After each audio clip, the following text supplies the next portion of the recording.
I want to talk about being a creature of habit. Everyone on this planet Earth is a creature of habit. And I think this is very essential to knowing, because it's what you don't know that will destroy you. If you don't know that you're a creature of habit, you'll keep going to certain things, not realizing you don't necessarily want the thing. Your body is just used to it. A lot of people are addicted to adrenaline. A lot of people are addicted to oxytocin. A lot of people are addicted to the chemicals they get through whatever it is that they do. Now, I'm going to speak for myself. I was in a relationship, right, for 8 years on and off. And this relationship consists of a lot of ups and downs. In this habit, I was used to a lot of ups and downs. Ups and downs. So my body got addicted to the adrenaline. My body got addicted to the ups and downs. You got to understand that your mind is a drug fiend. Your mind will lie to you about certain situations. And when I realized that my brain was lying to me. My brain was literally crying out to me saying, we miss this man. We miss him, right? We want to go back. I love him.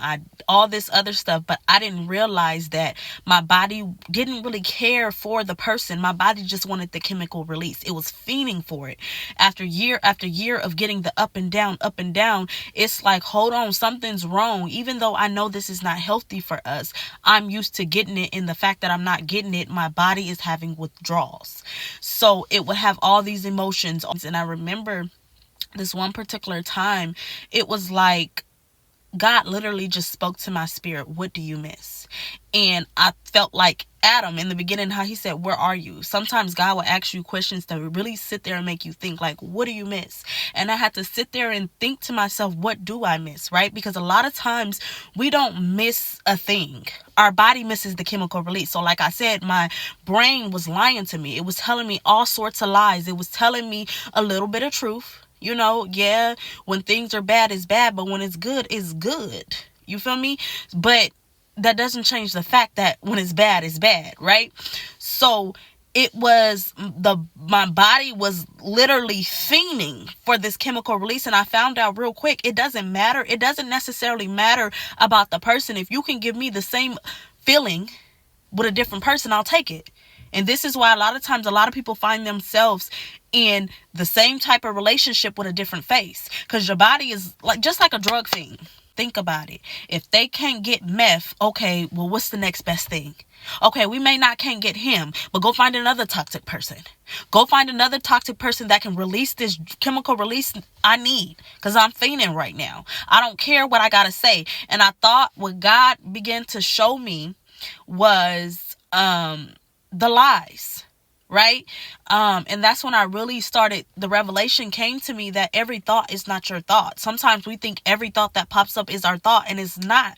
That's why it says casting down imaginations and everything that exalts itself against the knowledge of God, the word of God. So you have to begin to go in and filter every thought. And that was the opening for me. It was the opening to realize that your brain is a drug fiend. You are a creature of habit, which means you run on habits.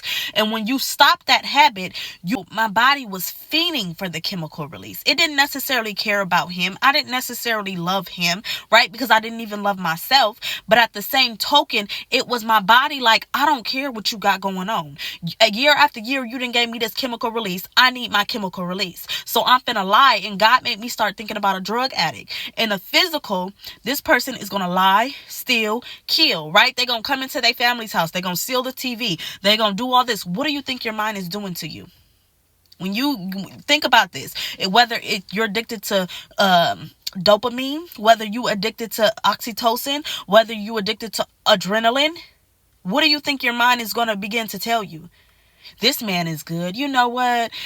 He just got mommy issues. You can fix him.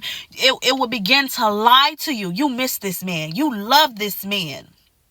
All these lies. Why? Because it wants what it wants. It don't care how it's going to get it. I just need to get what I need in this moment. Go back to that man. Go back to that man. You miss that man. You love that man. Even though that man then drug you through the mud, all types of stuff, spiritually then assassinated you, all that type of stuff, you need to go back to him. Why? Because your body is addicted to the chemical release and it needs what it needs, and it's going to lie to you. This is why a lot of people are bound. This is why a lot of people are stuck, because they're living in a delusion that they love when their mind is just lying to them because they are drug fiends. And let's be real. One thing I learned, we're not going to sugarcoat it, because the truth is going to make you free at the end of the day. So we got to be real with ourselves to understand, okay, baby, I was cracked out the game. Yep. I was addicted to adrenaline. I was addicted to dopamine. I was addicted to oxytocin. That's the highs, right? Feeling in love. We going up on a cloud 9, then we coming down. We going up, we going down. We good 1 minute, we all in love. We didn't separate it, you feel me? Everything's good. Then we going back to, you know what? I hate you. This is why it shouldn't came back in the first place. It's the up and down cycle.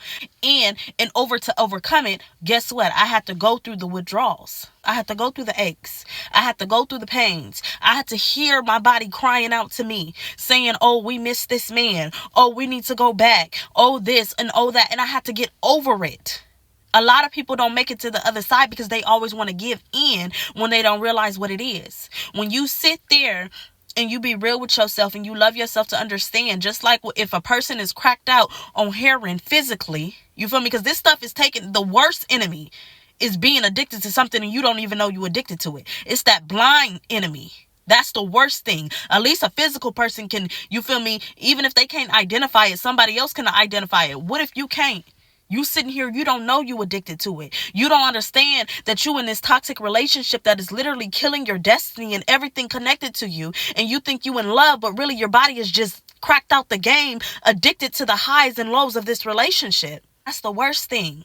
And everything I have overcome, it wasn't by me alone. It wasn't by Shanice. It was through God. It was Shanice being vulnerable and open and being real with myself to understand I can't do this alone. I'm going to be real with myself. This flesh right here, baby, it's a beast. And I need to lay it on the altar.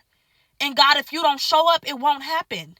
And when you realize, when you put pressure on God as far as in, God, if you don't do it, it won't get done. If you don't step up and be God in my life, if you don't show yourself strong, then baby, I'm right back to where I've been. I'm right back into that drug addiction. I'm right back into that toxic relationship. I'm right back into what you took me out of. I need you to show up, and that's what's going to build your faith, because when God shows up and you do it, you know that it was nothing but God. Then it builds your relationship with him. It builds your faith, and then you can go deeper and you can go higher in him because you've seen him show up in your life. You've seen him do what you couldn't. You've seen him make the impossible possible. It's not always about big things. Some things is about God being God in your life. You know what, God, I need you to come in and help me overcome this because I can't do it. Because my flesh, baby, this flesh is the beast. One thing I learned, your flesh is not your friend. So you need to stop acting like your flesh is your friend. This thing right here will have you in hell. It will take you straight to hell. I promise you. It is not your friend. And when you realize that, you will stop feeding into it. You will stop feeding into the lies it's telling you. You know what? I'm going to lay this flesh on the altar. Being that you are a creature of habit, change is going to be hard because your body is going to go through a withdrawal. It's going to go through a withdrawal. Wherever it has been a consistent pattern in something, when you stop it, when you cold turkey it, most of the time, if you not pray to God, sometimes you can pray to God and God will just deliver you immediately. Ain't nothing impossible with God. But this message is to get you to understand that most things, if not all things, is going to be a withdrawal season, which means your body is going to cry out. I don't know how that may manifest, right? Some manifestations may be a headache. Some manifestations may be irritability. Some manifestations may be thrown up. Some manifestations, your body aching. You know, you crying. You feeling like you miss somebody. You feeling like you miss that thing. You feeling like you miss Egypt. To understand your body. And when you understand it, then you can overcome it because you can know what to expect. And it can help you better with the process of moving forward. A lot of people are bound because they do not understand this information. This information will set you free. Then you know your prayer points. God, get me through this.